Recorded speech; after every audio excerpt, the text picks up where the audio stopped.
In front of me is Honor 400 Pro, and today I would like to show you how you can add emergency numbers.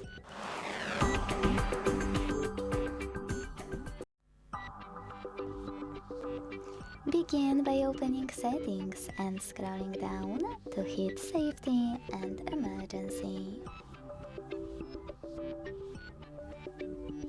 Then select emergency contacts. Click on Add at the bottom and tap on a contact you wish to add. After each one, you need to decide if you wish to notify this contact that it became your emergency one by hitting Cancel or OK in the pop-up. After adding all of them,